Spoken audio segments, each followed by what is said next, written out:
Marcus Kane had once been the most feared right hand of an empire that ruled the shadows of the city. But years ago, he vanished to live like an ordinary man after the death of his wife. No one remembered his real face anymore. Then came one night when he walked into a nightclub searching for his assistant Emma, and he froze at the sight of her forced to dance with Capo Dominic Russo, a man who had once betrayed the very organization that made him. Laughter rang across the room like a blade. Marcus clenched his fist until his knuckles turned white. He stepped forward, and with a single sentence, the entire nightclub fell silent. "This ends now." Marcus Kane was 40 years old, and anyone who met him would have called him an unremarkable man.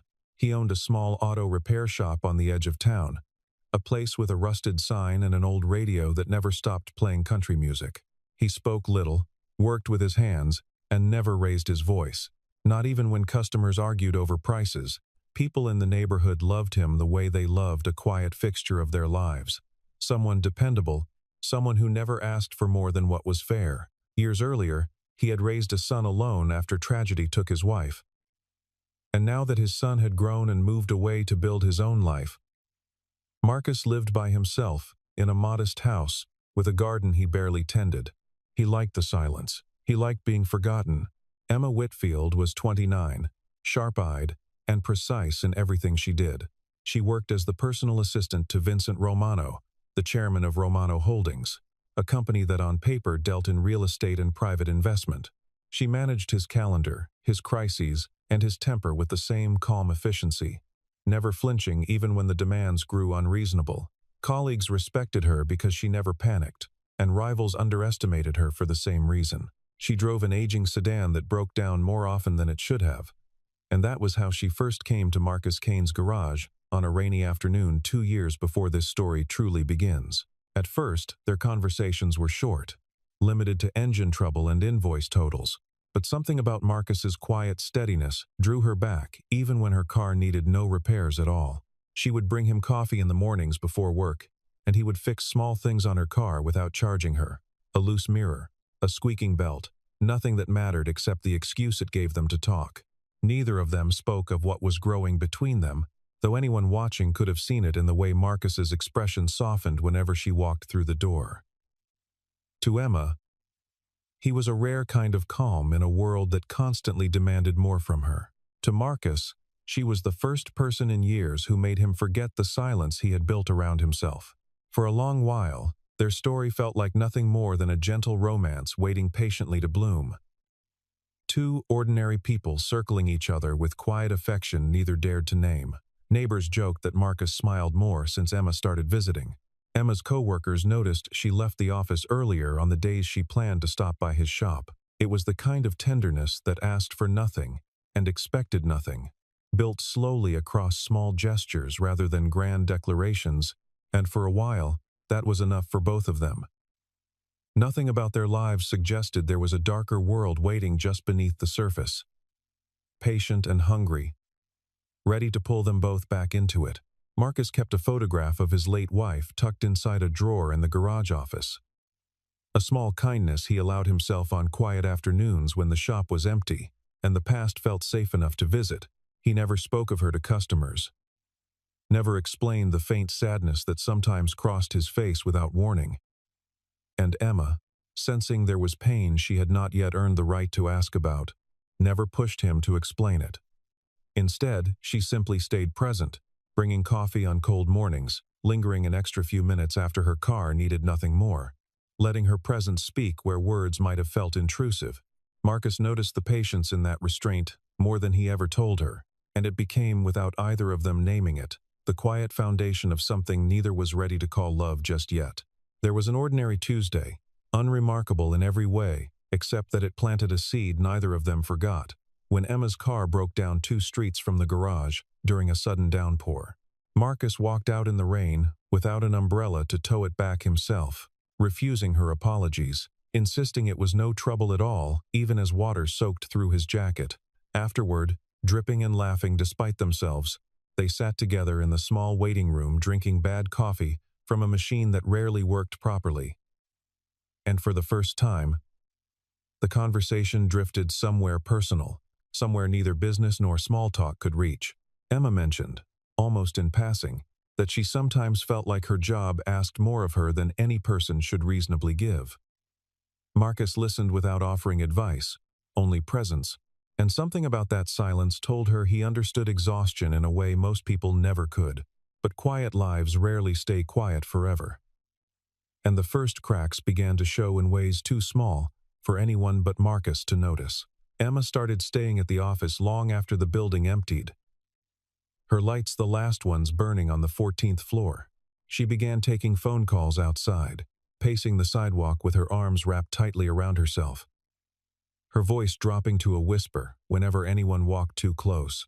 The easy warmth in her eyes gave way to something tighter, something exhausted, as though she were carrying a weight she refused to set down.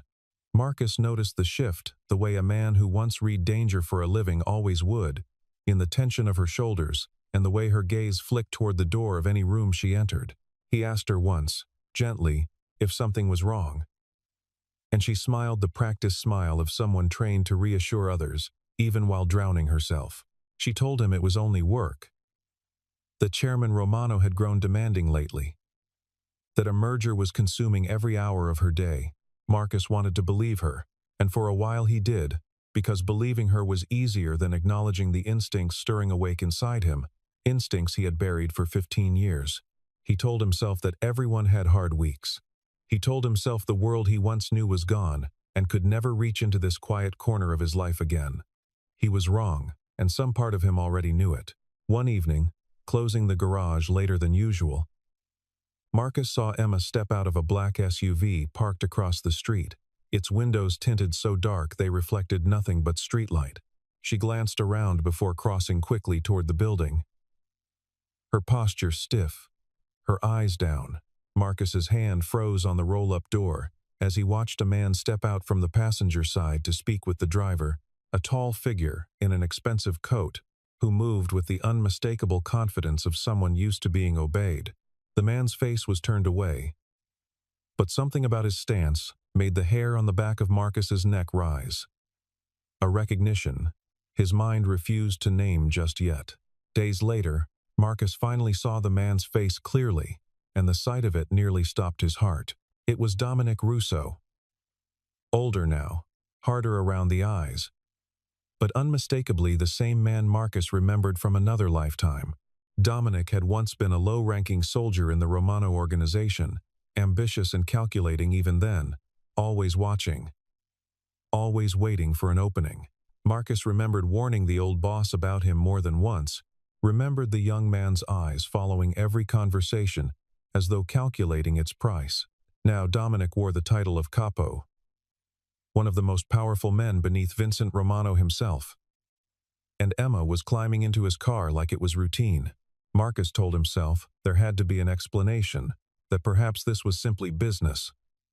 Some legitimate arrangement tied to Romano Holdings that had nothing to do with the world he had left behind. But the tightness in his chest refused to loosen. And old instincts, the ones that had once kept him alive through wars fought in silence, began to stir. He started watching more carefully, noting the timing of Emma's disappearances, the bruises of exhaustion beneath her eyes, the way her hands trembled slightly when she thought no one was looking. Whatever she was tangled in, it was far heavier than office politics. And Marcus knew, with a certainty that chilled him, that the past he had buried was somehow reaching for the present he had built. 15 years earlier, Marcus Kane had not been a mechanic at all, but the underboss of the Romano family, the second most powerful man in an organization that stretched its influence through half the state. He had been the man Vincent Romano trusted above all others, the one who settled disputes before they became wars, the one whose word alone could end a conflict that might otherwise have taken years to resolve. Men feared him not because he was cruel, but because he was exact, because he never made a threat he did not intend to keep, and because his calm was more terrifying than any display of rage. He had built his reputation on discipline, not violence, though he had never shied from violence when discipline failed. His wife, Sarah, had been the only person who ever saw past the reputation to the man underneath. The only one who made him believe he could someday leave that world behind and become something gentler. They had a son together, and for a brief handful of years, Marcus allowed himself to imagine a different life. One where his hands built things instead of ending them. But the world he served did not release men easily, and one night, a rival family's retaliation meant for Marcus instead took Sarah from him. A mistake that cost her everything and left him hollowed out in a way violence never had.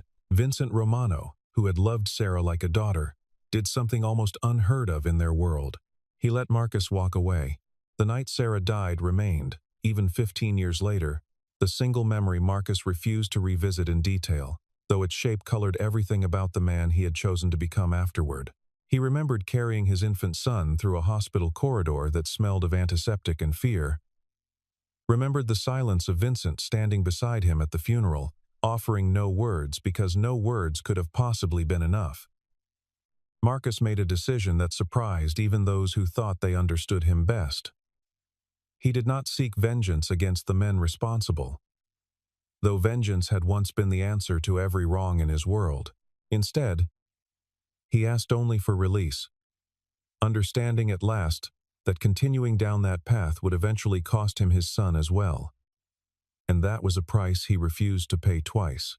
Marcus disappeared completely after that, erasing every trace of the man he had been, changing his name only slightly, moving to a quiet town where nobody asked questions about scars they could not see.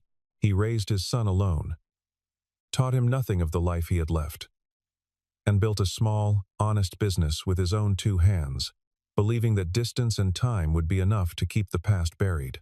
Only Vincent Romano knew where he had gone, and even Vincent respected the silence Marcus had asked for, sending no word, making no demands, honoring the debt he felt he owed a man who had given the organization 15 years of loyalty. As far as the world of the Romano family was concerned, the legendary underboss Kane was dead, or as good as dead, a ghost story older Capos told to newer recruits. In the years since Marcus vanished, Dominic Russo had risen quickly through the ranks, filling the vacuum his departure left behind with a hunger that bordered on desperation. He was skilled, patient, and utterly without the restraint that had once made Marcus so effective, willing to make promises he never intended to keep if it meant climbing another rung of power. Marcus had warned Vincent about him once, years before Sarah's death, sensing something calculating beneath Dominic's eager loyalty. But Vincent had dismissed the concern as the caution of a man who trusted no one completely. Now, watching from a distance he thought would always separate him from that world, Marcus understood with sickening clarity what kind of man now held Emma's fate in his hands, and what kind of danger that meant for her. The night everything came apart began with an invitation Emma could not refuse, delivered not as a request but as an order dressed in politeness. Dominic informed her that certain investors, men whose business Romano Holdings depended on maintaining, expected to be entertained at an exclusive nightclub downtown, and that her presence there was, in his words, essential to keeping the deal alive. Emma understood immediately what was being asked of her, understood it in the particular way women who navigate rooms of powerful men always understand such requests, and she refused as firmly as she dared. Dominic's smile never wavered, but his voice dropped into something colder, something that made the threat beneath his words unmistakable, even without him raising his voice. He reminded her, calmly, that Chairman Romano's legitimate business ventures rested on foundations far more fragile than she realized, foundations that certain parties could collapse with a single phone call if they were displeased. He told her that her loyalty to Vincent, whatever its source, would mean nothing if the man lost everything he had built, and that refusing tonight's simple request could set exactly that collapse into motion. Emma felt the walls close in around her, understood that this was no longer about one evening of discomfort, but about protecting a man who had trusted her. And after a long, breathless silence, she agreed to go. She told herself it would be one night, one performance, and then she would find a way out of whatever web Dominic had spun around her. Emma dressed for the evening the way a soldier might dress for a battle she had no choice but to fight. Choosing her clothing carefully, rehearsing her expressions in the mirror until fear no longer showed on her face. She thought briefly of calling Marcus, of telling him the truth she had kept from him for 2 long years, but she stopped herself each time, unwilling to drag him into danger that belonged to a life he had worked so hard to leave behind. She told herself she was protecting him by staying silent, though some quieter part of her wondered if she was only protecting herself from watching him worry. By the time the car arrived to collect her, she had folded every trace of fear deep beneath a composed, professional mask that had served her well through 2 years of impossible pressure. Inside the nightclub, the air was thick with bass, and the artificial shimmer of colored lights sweeping across a crowd too drunk on power and liquor to notice the fear behind Emma's practiced smile. Dominic kept her close all evening, introducing her to men whose names she memorized out of habit, but whose intentions she understood too well, and every hour that passed felt like a small piece of herself being spent against her will. When the music shifted into something heavier, Dominic took her hand and pulled her onto the dance floor in front of everyone, his grip firm enough to make refusal impossible without a scene neither of them could afford. The crowd around them cheered, oblivious or indifferent to the tension radiating from the woman forced to move in step with a man she despised. Marcus arrived at the club that night for a reason far simpler than fate, though it would feel like fate to everyone who later heard the story. Emma had missed their planned coffee that morning without explanation, had not answered his calls through the afternoon, and by evening his unease had hardened into something he could no longer ignore. He tracked down the address through a mutual acquaintance who mentioned, almost in passing, that Emma sometimes attended events at this particular club with people from her office. He told himself he was only checking on a friend, only making sure she was safe. But some older part of him, some instinct that had never truly slept, already sensed he was walking back into the world he had spent 15 years running from. He pushed through the crowd near the entrance, scanning faces with the practiced efficiency of a man who had once read rooms for a living. And then he saw her. Emma stood in the center of the dance floor, her face carefully composed into something that might have fooled a stranger but could never fool him, her eyes carrying a desperation she was fighting hard to hide. Beside her, one hand resting possessively at her waist, stood Dominic Russo, laughing at something one of his men had said, utterly certain of his own dominion over the room and everyone in it. The sight hit Marcus like a physical blow. 15 years of careful distance collapsing in an instant, replaced by a fury so old and so familiar, it frightened him with how easily it returned.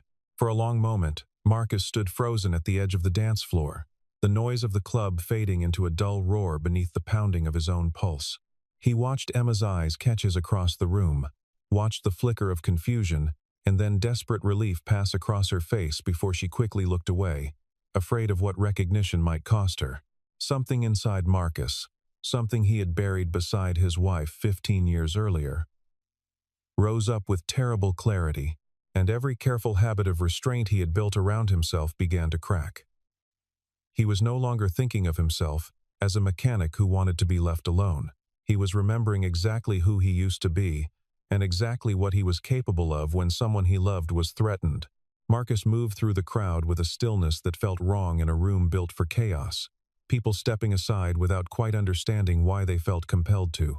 Dominic's men noticed him first, two broad-shouldered figures who peeled away from the bar to intercept him, their posture shifting into the practiced readiness of men accustomed to trouble. Marcus did not slow his pace, did not raise his voice, did not so much as glance at the men closing in on either side of him. His eyes stayed fixed on Dominic, and on the woman still trapped in his grip. And when he finally spoke, his voice carried clearly across the music without needing to shout at all. "This ends now." The words meant nothing to most of the people in that club, 3 simple syllables lost easily beneath the bass. But Dominic's men laughed at the audacity of a stranger issuing commands in a room he did not control. One of them, a thick-necked man with a scar through his eyebrow, grabbed Marcus by the shoulder and shoved him backward, expecting the crowd to swallow him whole the way it swallowed every other drunk fool who wandered too close to Dominic's circle. Instead, Marcus turned the shove into motion, and within seconds the man found himself on the floor, disarmed of both his balance and his confidence before he understood what had happened. A second man lunged forward and met the same fate almost as quickly, the fight lasting only a handful of seconds before the surrounding crowd realized something was deeply wrong. The music kept playing, but the dance floor around Marcus had gone still, a widening circle of silence spreading outward as more people noticed the 2 men groaning on the ground. Dominic's easy laughter died in his throat, as he finally turned to face the stranger who had just dismantled his security with an efficiency that felt disturbingly familiar. He studied Marcus's face, for the first time, really studied it. And something in his expression flickered, a half-formed recognition he could not yet place. Buried beneath years of assuming the man he remembered was long gone or long dead, Marcus held his gaze without blinking, without softening, the calm of his expression far more unsettling than any display of rage could have been. "I gave you a chance to change," Marcus said quietly, his voice cutting through the tension like something sharpened over many years of silence. Dominic's confidence wavered for the first time all evening, his mind scrambling to place the voice against a memory he had buried deep. A memory from before his rise to power, from a time when he had been nothing more than a nervous soldier hoping to be noticed. The certainty in Marcus's tone did not belong to a stranger, and Dominic felt an old, familiar dread settle into his stomach, even before his mind fully caught up to what his instincts already understood. Emma, still standing frozen beside him, watched the color drain from Dominic's face and wondered, for the first time, exactly who the quiet mechanic she had fallen for truly was. Marcus said the name slowly, deliberately, letting each syllable land with the full weight of everything it represented. He did not shout it, did not need to, because a name spoken with that much certainty required no volume to command a room. Dominic staggered backward as though struck, his hand instinctively reaching for the edge of the bar to steady himself. His face draining of every trace of color it had held moments before. Around them, the older men in the room, the ones who had been in the organization long enough to remember, began rising slowly from their seats, disbelief and something close to reverence spreading across their weathered faces in equal measure. An elderly capo near the back of the room, a man named Salvatore who had served the Romano family for over 3 decades, rose to his feet with trembling hands and stared at Marcus, as though looking at a ghost given flesh.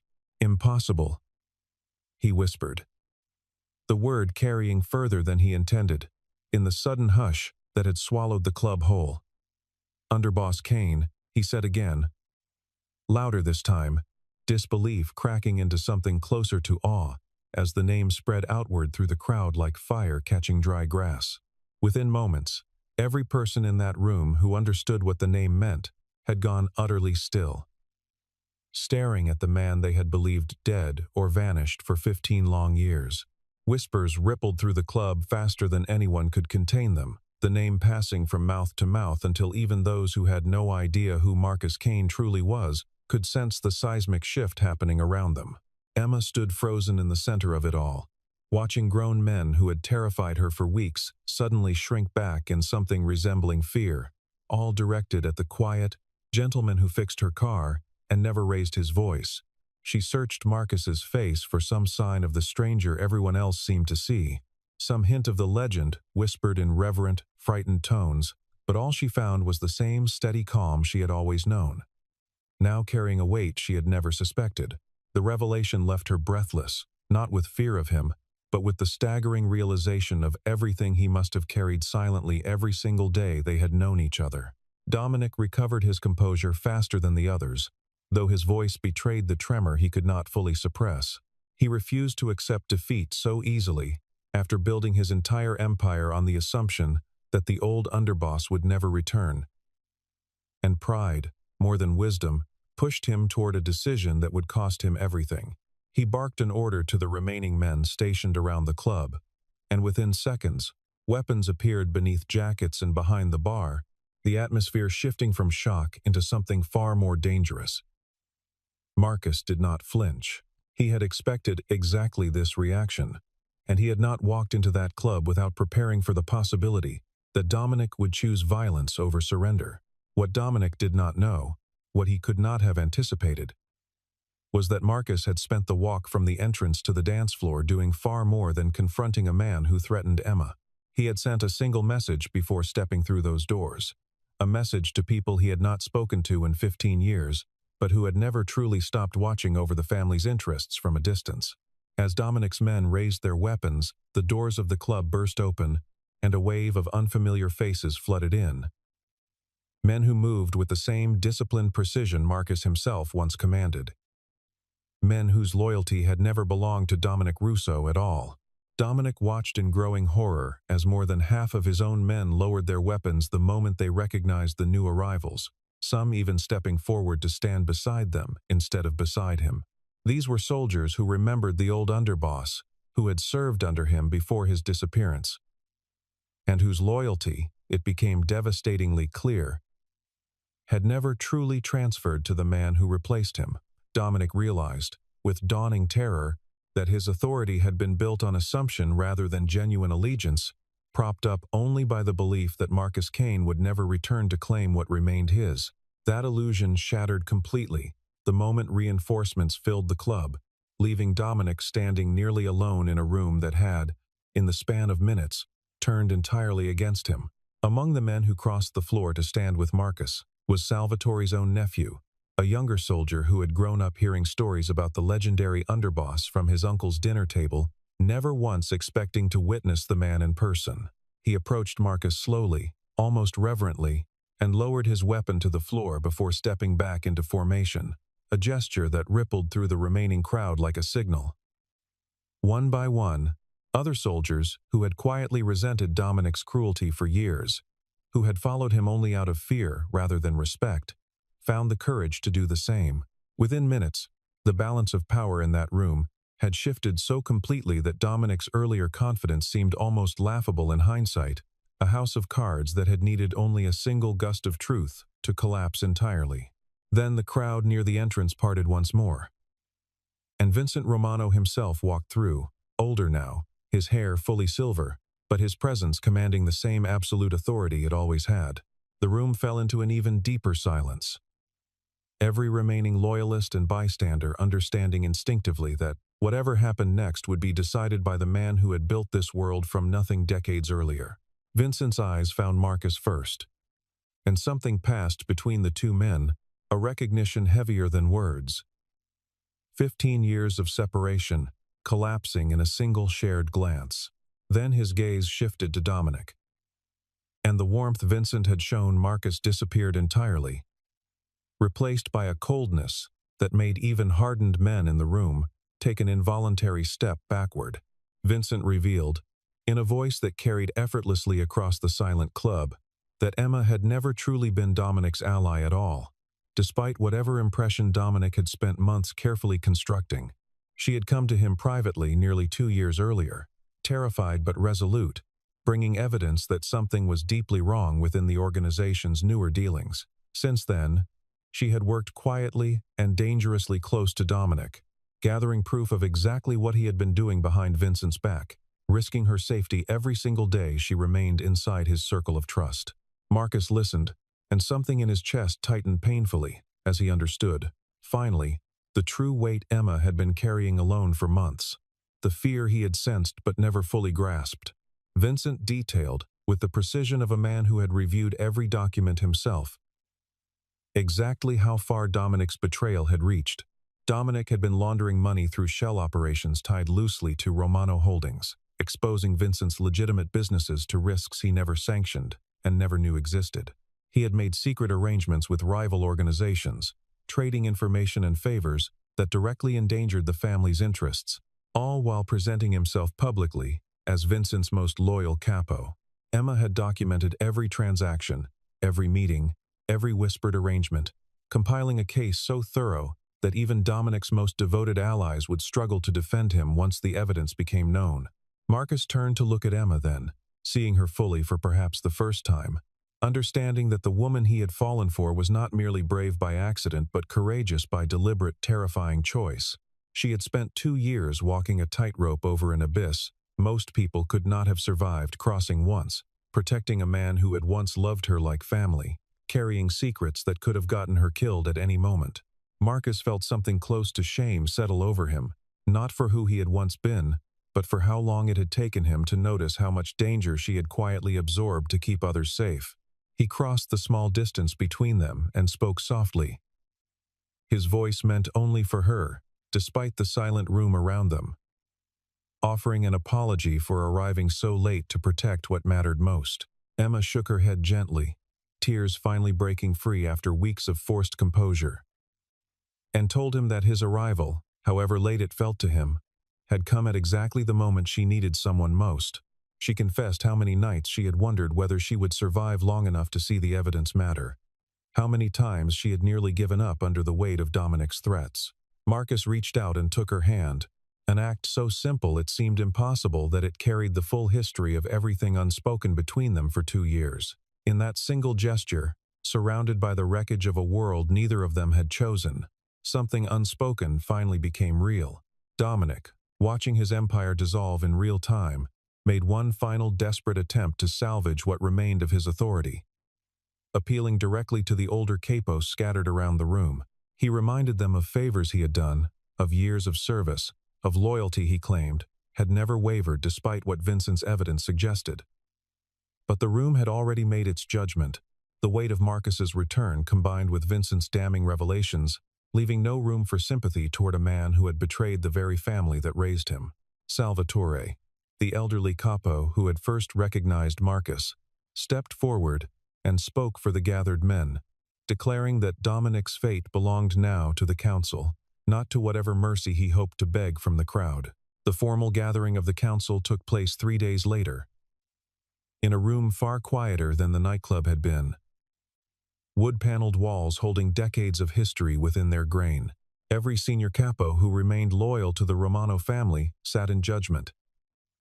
Vincent presiding at the head of the table with Marcus seated at his right hand, a position he had not occupied in 15 years but slipped back into with unsettling ease. Dominic stood before them, stripped of the confidence that had defined him for years, forced now to answer for evidence too thorough to dispute or deny. Emma's documentation, meticulous and damning, left no room for the kind of ambiguity that might once have saved a man in his position. When the council turned to Marcus and asked what fate Dominic deserved, the room fell into an anticipatory silence, most expecting the legendary underboss to demand the harshest possible punishment for a man who had endangered someone he loved. Instead, Marcus spoke with the same measured calm that had defined him even in his most dangerous years, reminding the gathered men of principles that had built their organization long before ambition and greed corrupted it. The family exists because of order, he told them, not because of any single man's ego or hunger for power. Punishment delivered in anger accomplishes nothing lasting, he continued. But justice delivered with discipline restores exactly what men like Dominic had tried to destroy. Marcus proposed that Dominic be stripped entirely of his title, and standing within the organization, his name erased from every record of authority the family maintained. More than that, he insisted that the evidence Emma had gathered be handed, carefully and anonymously, to the appropriate authorities investigating financial crimes unrelated to violence, ensuring Dominic faced consequences within the legal system rather than becoming a martyr within their own. Several capos exchanged surprised glances at the suggestion. Unaccustomed to such restraint from a man whose reputation had been built on decisive, immediate action. But Vincent nodded slowly, understanding exactly what Marcus intended, recognizing an opportunity not just to punish one man, but to begin reshaping an organization that had drifted too far from the principles it once claimed to honor. The council voted unanimously to accept Marcus's proposal, and within weeks, Dominic Russo's name became synonymous with disgrace throughout every circle he had once commanded. Federal investigators, acting on evidence delivered through channels too clean to trace back to its true source, began building a case against him that would eventually see him removed entirely from the world he had spent his life trying to conquer. The Romano family, meanwhile, began a quiet but deliberate transformation, purging the corruption that had grown unchecked during the years Marcus had been absent. Capos, who had enabled Dominic's schemes for personal gain, found themselves gradually replaced by men and women who remembered, or had been taught, what loyalty and discipline were meant to look like. Salvatore, watching the transformation unfold from his seat on the council, remarked to Vincent one evening that the family finally resembled the organization he had sworn loyalty to as a young man, decades before ambition and greed had quietly eroded its foundations. Vincent agreed, though he was careful to credit the change not to any single man's return, but to the courage of a woman who had risked everything to expose what others had been too afraid or too complicit to confront. Marcus, for his part, refused every offer to reclaim his old title. insisting instead that his role going forward would be advisory at best. A quiet presence, rather than a commanding one. He had learned, in the years of his absence, that true strength sometimes meant stepping back rather than stepping forward. And he intended to honor that lesson for whatever years remained ahead of him. Emma found herself, almost overnight, transformed from a frightened assistant into someone spoken of with genuine respect throughout the organization's legitimate business circles. Her courage in gathering evidence under such dangerous circumstances became something close to legend among those who understood the risks she had taken, and Vincent made certain she was rewarded appropriately for everything she had sacrificed. But more than any reward or recognition, what Emma valued most was the simple fact that the constant fear that had defined her days for 2 years finally, completely, lifted from her shoulders. She could breathe again without calculating danger in every conversation, without wondering if today would be the day her cover finally collapsed. Months passed, and the frantic urgency of that single explosive night gradually settled into something calmer, something closer to the ordinary rhythm of life that both Marcus and Emma had craved all along. Marcus expanded his small auto shop, hiring 2 additional mechanics to keep pace with growing business, though he still insisted on personally handling any car that came from someone he considered a friend. He remained, in most ways that mattered, exactly the man he had been before that night, quiet, steady, generous with his time and skill, though something in his posture now carried a settled peace that had been missing before Emma re-entered his life fully. Emma made the decision, not long after the dust settled, to leave her position as Vincent's assistant, choosing instead to direct a charitable foundation Vincent established using funds recovered from Dominic's illegal operations. The work suited her perfectly, channeling her sharp mind and steady composure toward rebuilding communities rather than navigating the constant tension of corporate crisis management. Vincent, grateful beyond measure for everything she had sacrificed on his behalf, gave her complete authority over the Foundation's direction, trusting her judgment as thoroughly as he had once trusted Marcus's. Marcus, for his part, began quietly assisting Vincent in untangling the legitimate business ventures from whatever remained of the family's less savory history, using his old knowledge to help build something cleaner in its place. On the evening the Foundation officially opened its doors, a modest gathering filled a renovated community center that had once been slated for demolition before Vincent's funding intervened. String lights hung across the ceiling, casting warm gold light over tables of simple food and the quiet murmur of genuine conversation, nothing like the chaos and danger of the nightclub, where their story had nearly ended months before. Emma stood near the entrance, greeting guests, her exhaustion long replaced by something brighter, something that looked, to anyone watching closely, remarkably like hope. Marcus arrived later than most, dressed simply as always, carrying none of the weight that had once defined every room he entered. Emma found him near the edge of the gathering, watching the crowd with the same quiet contentment he brought to everything now, and she asked him, half teasing and half serious, whether he intended to disappear again someday the way he once had. Marcus considered the question carefully before answering, understanding that Emma deserved more than a casual reassurance after everything they had survived together. He told her, simply, that he had spent 15 years running from a past he could not change, building silence around himself because he believed it was the only way to protect what little peace he had left. But standing there beside her, watching a room full of people who trusted him without fear, he finally understood that peace was not something built through vanishing. No, he told her, his voice steady and certain in a way that left no room for doubt. This time, he wanted to live toward something, not away from it. He wanted a future built openly, without secrets buried beneath careful silence, without a past he had to keep hidden from the people he loved most. Emma's eyes softened at his words, and without either of them needing to say anything more, she reached for his hand the way she had that night in the nightclub, except this time there was no danger pressing in around them, only the quiet promise of everything still to come. They walked out together into the cool evening air, leaving behind the warmth and noise of the celebration, moving at the unhurried pace of 2 people who finally had all the time in the world. Behind them, the organization that had once defined so much of Marcus's life continued its slow transformation into something steadier, something worthy of the principles he had always believed it should embody. Dominic Russo faced the consequences of his choices far from the world he once ruled, a cautionary tale whispered among newer capos, who would never fully understand the man who brought him down. The Mafia's shadow, once so heavy over Marcus's every waking moment, had finally receded into something manageable, something that no longer controlled the shape of his days. There were no more secrets waiting to surface, no more phone calls that arrived at midnight demanding silence, no more danger lurking just beyond the edges of an ordinary life. What remained, for Marcus and Emma both, was something far simpler and far more valuable than the power either of their worlds had once offered.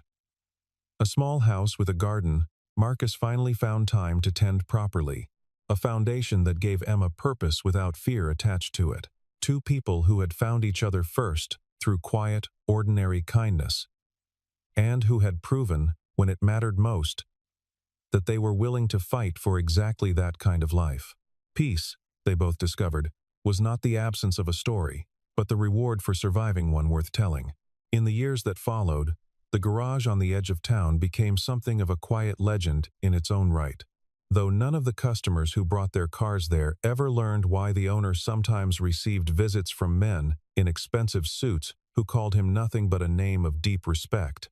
Vincent Romano stopped by occasionally, no longer as a boss seeking counsel from his underboss, but simply as an old friend sharing coffee on a slow afternoon, watching the family's legitimate ventures grow steadier under guidance neither of them had expected to give again. Emma's foundation expanded twice within its first 2 years, funding scholarships and rebuilding neighborhoods that had been neglected for decades, her name becoming known for entirely different reasons than the fear that once defined her nights. And Marcus, watching her thrive from across whatever room they happened to share, understood at last that the life he had once mourned as lost forever had simply been waiting, patiently, for the right person to help him find his way back to it.